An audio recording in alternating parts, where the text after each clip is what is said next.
To believe beyond limits is to cultivate a mindset that refuses to accept the boundaries others have drawn for you or the ones you may have unknowingly drawn for yourself. From the moment we are born, the world begins to tell us what is possible and what is not. Parents, teachers, friends, and society at large often mean well when they say, "Be realistic." But that phrase carries a subtle weight. It implies there is a ceiling on your potential, that there is a box you must remain in. Believing beyond limits is the conscious act of stepping outside that box and choosing to define reality for yourself. It's not about ignoring challenges or pretending that obstacles don't exist. It's about refusing to let those challenges define your destiny. You begin to see limits as temporary, flexible, and often self-imposed. You start to recognize that history is filled with examples of people who achieved what was once considered impossible. Scientists who broke the boundaries of knowledge, leaders who changed the course of nations, inventors who transformed how we live, and ordinary individuals who overcame extraordinary hardships. Every one of them had to first believe beyond the limb its others tried to place on them. This kind of belief requires a deep awareness of how the human mind works. Our brains are wired to seek safety and avoid risk. Evolution trained us to be cautious, to preserve ourselves, and to be suspicious of the unknown. While this instinct helped our ancestors survive, it can also hold us back from growth and achievement in the modern world. Believing beyond limits is a deliberate act of overriding that instinct. It's a mental rebellion against the voice in your head that says, "This is too hard," or "No one has done it before, so you can't either."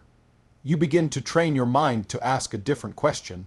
Why not me? Why not now? Instead of looking at the road ahead and seeing it as impossible, you start looking at it as unexplored territory waiting for your footsteps. Believing beyond limits does not come from arrogance or blind optimism. It comes from preparation, vision, and the willingness to endure discomfort. When you push against limits, you will meet resistance, from the outside world and from within yourself. People will doubt you because your vision threatens their comfort zone. They may mock you, warn you, or even discourage you outright. Your own mind will also resist. It will whisper doubts late at night. It will remind you of past failures. It will offer tempting excuses for why you should give up. This is where belief becomes more than a feeling. It becomes a discipline. It means showing up when it's easier to walk away. It means continuing to take action when the results aren't immediate. It means trusting the process when the outcome is uncertain. At its core, believing beyond limits is about refusing to inherit the fears of others. Too often, we adopt the limitations of those around us. If someone you admire says, "That can't be done," you might be tempted to accept that as truth. But the reality is that their statement reveals more about their own mindset than about the actual possibility of the task. Your job is to listen politely, but then to go out and test the boundaries for yourself. The limits that stop one person may not stop you. The fact that no one has succeeded yet does not mean no one can. It simply means the right person hasn't come along with the right combination of skill, persistence, and belief. This belief often begins with small victories. You might start by setting a goal that feels just slightly out of reach. Perhaps it's running a little farther than you thought you could, speaking up when you'd normally stay silent, learning a skill you once considered too difficult. Each small success begins to rewrite your mental blueprint. You start to realize that limits are not walls. They are lines drawn in sand, and those lines can be moved. The more you challenge them, the more your confidence grows. That confidence fuels bigger dreams, and those bigger dreams push you toward even greater action. Soon, you're no longer just testing limits, you're redefining them.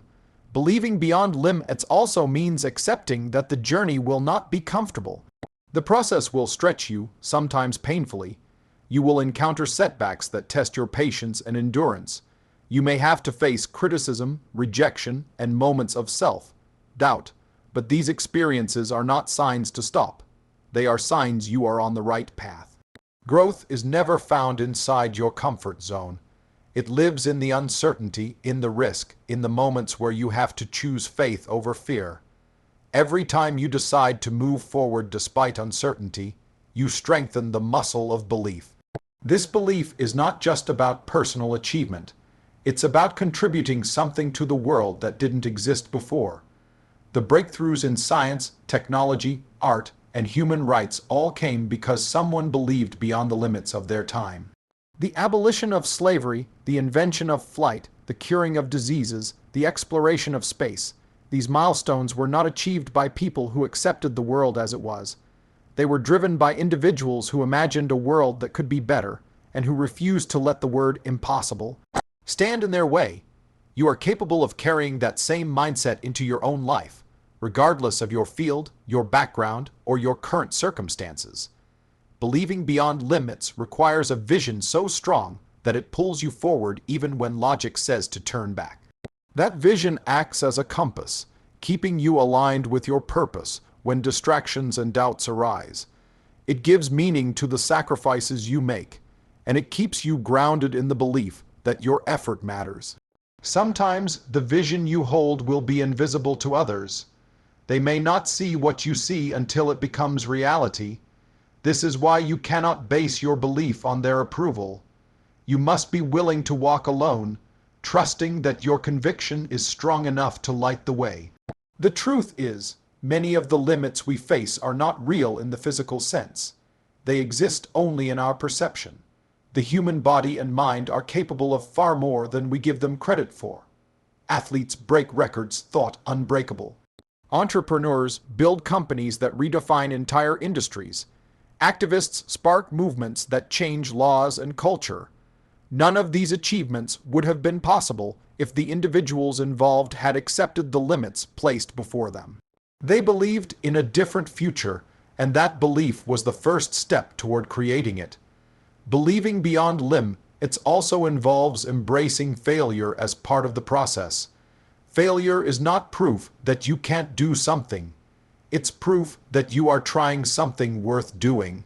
Every great success story includes moments of defeat, moments where it would have been easier to quit. The difference between those who stop and those who succeed lies in the choice to keep going. When you believe beyond limits, failure becomes a teacher, not a verdict. You study it, learn from it, and use it to fuel your next attempt. When you believe beyond limits, you begin to see possibilities where others see dead ends. You start asking different questions. Instead of, can I do this? You ask, how can I do this? Instead of, what if I fail? You ask, what if I succeed? You reframe challenges as opportunities for growth, and you stop waiting for permission to pursue your goals. You stop seeking validation from those who do not share your vision, and you start building momentum through consistent, deliberate action. Your belief becomes both the spark that ignites your journey and the fuel that sustains it. To turn doubt into drive is to take the very energy that might have stopped you and transform it into the force that propels you forward. Doubt is one of the most universal human experiences. It arrives uninvited, often at the very moment you decide to pursue something meaningful. It whispers questions in your ear, questions that sound like reason, but are actually fear in disguise. Are you sure you can do this? What if you fail? What will people think? These doubts can paralyze you if you let them, but they can also become the raw material for motivation if you learn how to use them. The key lies in your perspective. Doubt does not have to be a signal to stop. It can be a sign you are on the edge of growth.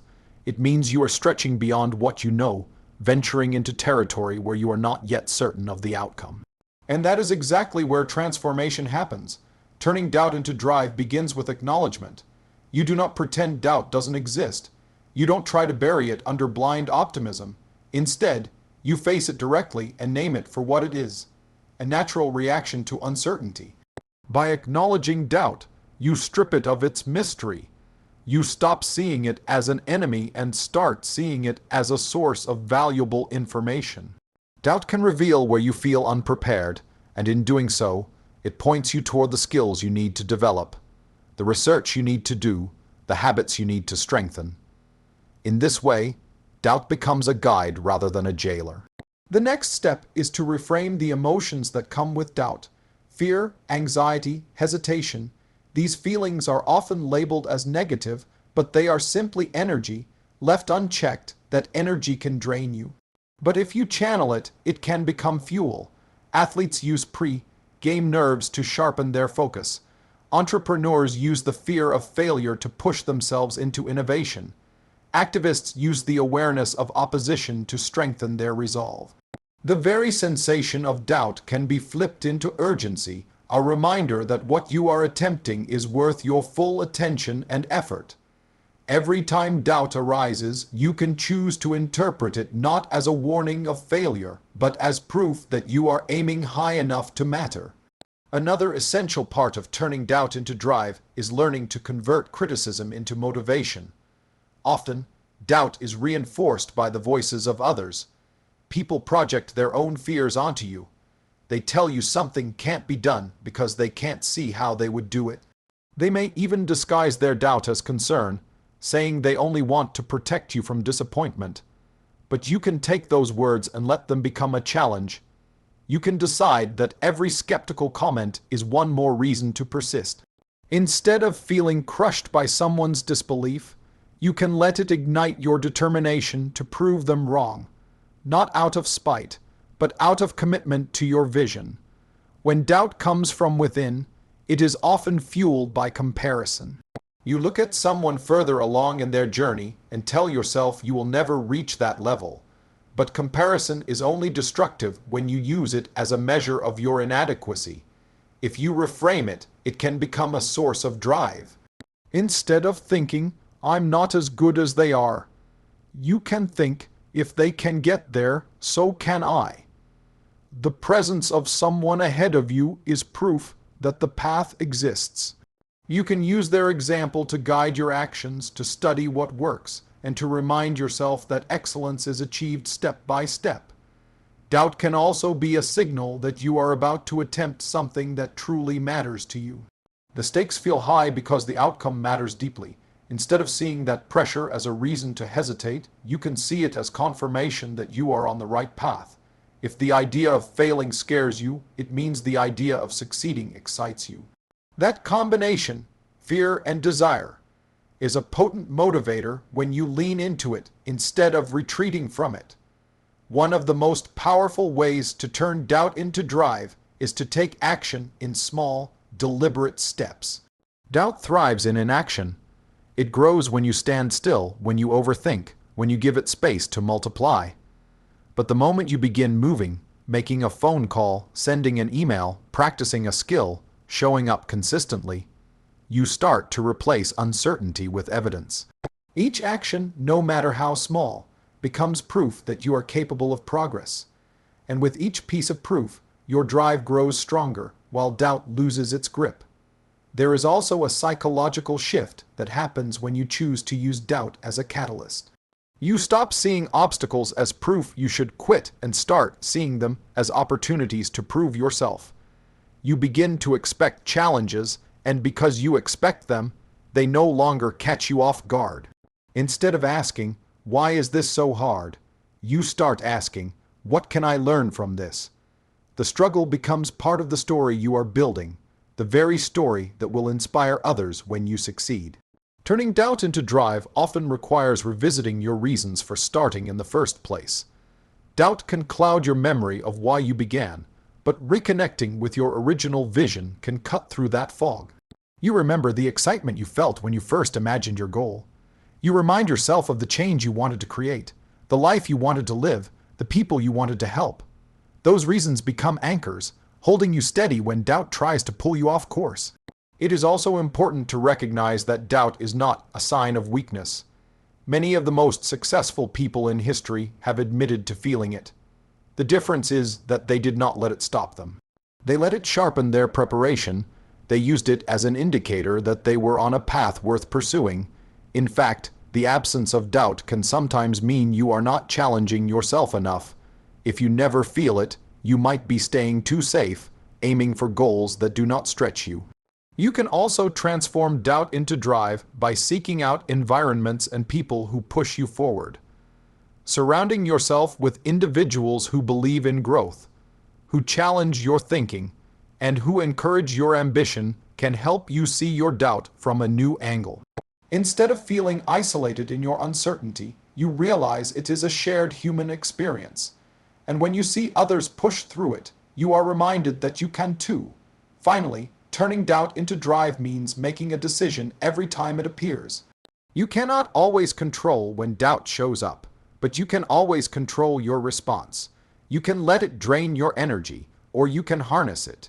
You can choose to sit still, or you can choose to move forward in spite of it. Each choice becomes part of a pattern, and over time, that pattern becomes part of your identity. You begin to see yourself as someone who does not retreat when uncertainty appears, but as someone who moves faster, works harder, and digs deeper. Doubt stops being a wall and starts being a trigger for action, a signal that it is time to accelerate rather than slow down. To redefine the impossible is to take the limits of what people believe can be done and shift them outward until they no longer hold power over you or over the world. Throughout history, the word impossible has been spoken like a verdict, a way of closing the door on ideas that seem too big, too bold, or too ahead of their time. It is a word used to protect the familiar and to avoid the discomfort of change. But every time humanity has made progress, it has been because someone dared to question that verdict. Redefining the impossible is not just about accomplishing something no one has done before. It is about changing the very definition of what people believe is achievable. It is about altering the landscape of possibility so that what once seemed unthinkable becomes commonplace. The process begins with imagination. You cannot redefine the impossible without first envisioning something that does not yet exist. This requires the courage to think without constraints, to allow your mind to explore ideas without immediately shutting them down with logic or fear. The Wright brothers imagined flying machines when most people thought the idea was absurd. Marie Curie pursued groundbreaking research on radioactivity in a time when women were discouraged from scientific careers.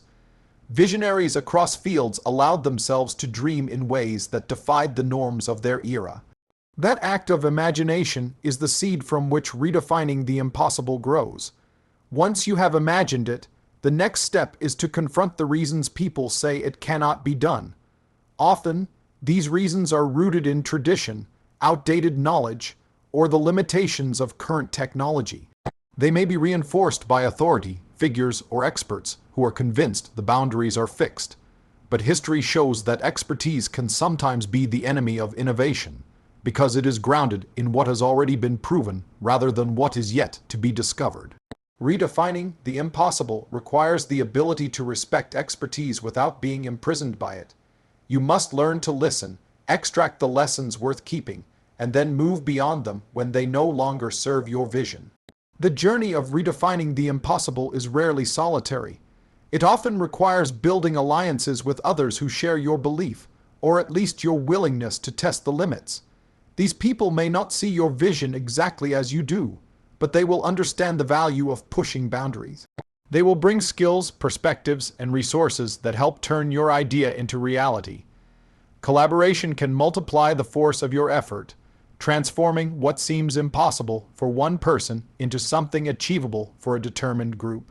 A critical part of the process is reframing failure. When you are attempting the impossible, setbacks are not just likely, they are inevitable. You will try approaches that do not work, encounter obstacles you did not anticipate, and sometimes face public skepticism or even ridicule. But each setback contains valuable information. It shows you what needs to change, what can be improved, and what must be approached from a new angle. Those who redefine the impossible are not deterred by failure. They use it as feedback. They adapt, refine, and keep moving forward, knowing that each step brings them closer to breaking through the barrier. Redefining the impossible also demands persistence in the face of time. The bigger the goal, the longer it may take to achieve. In a world that often rewards quick results, this kind of patience is rare. It means holding onto your vision even when the payoff is years or decades away. It means investing effort without immediate validation, trusting that the transformation you are working toward will one day be real. The patience required is not passive, it is active endurance, the kind that continues to push, to innovate, to test, and to build without losing sight of the end goal. The act of redefining the impossible is also about challenging the language we use. When people call something impossible, they are not describing a universal truth. They are describing the limits of their own perspective. Language shapes belief, and belief shapes action. By questioning the words people use, you open the door to questioning the beliefs that created them. If instead of asking, "Is this possible?" you ask, "What would it take to make this possible?" the conversation shifts from limitation to possibility. That shift in language is often the first step toward tangible change. A deep truth in redefining the impossible is that you often have to be willing to be misunderstood for a time. Those around you may think you are naive, reckless, or unrealistic. They may see your determination as stubbornness, your vision as fantasy. But the willingness to carry that perception is part of the price you pay for change. The history of innovation is filled with stories of people who were doubted, laughed at, or ignored until their ideas proved undeniable. In that moment, the impossible becomes not only possible but accepted, and soon after expected. Another important element is learning to see progress in stages. Redefining the impossible does not mean leaping from idea to full realization in a single bound. It often happens through incremental breakthroughs, each one making the goal a little less distant. This requires the ability to celebrate small wins without losing momentum toward the larger vision. Those milestones are not distractions. They are proof points that what you are attempting is moving from theory to reality. They give you and others the evidence needed to keep believing. The process also requires resilience in the face of external resistance. Powerful forces often have an interest in maintaining the status quo. Institutions, industries, and even cultural traditions can push back against change, sometimes aggressively. This resistance can be discouraging if you expect the path to be smooth. But when you anticipate it, you can prepare strategies to navigate it. By finding alternative routes, by building public support, by proving your concept in smaller arenas before scaling it. The ability to keep moving in the face of opposition is one of the defining traits of those who redefine what is possible. In redefining the impossible, you also set a precedent for others. The moment you succeed, the barrier you broke ceases to exist for anyone else who follows. What was once a ceiling becomes the new floor, a foundation on which others can build even higher. Your achievement becomes part of the collective memory, altering the standard of what is normal. The world quietly adjusts its definition of possible, and in doing so, it creates space for future breakthroughs. It is important to recognize that redefining the impossible is not about personal glory. While the process can be deeply fulfilling, the impact often extends far beyond you. When Roger Bannister broke the 4-minute mile, it was not just his personal triumph. It unlocked the belief in countless others that they too could achieve it, and within a short time, many did. This ripple effect is one of the most powerful outcomes of challenging the boundaries of possibility. Finally, redefining the impossible is a mindset as much as it is an act. It is a way of approaching the world that refuses to take its limits at face value. It is the practice of questioning assumptions, of testing boundaries, of imagining a reality beyond what currently exists. It is about living in the space between what is and what could be, and choosing to move toward the latter, even when the path is uncertain. Once you adopt this mindset, the word impossible loses much of its weight. It becomes not a verdict, but a challenge, an invitation to prove that the limits we see are not as fixed as they seem.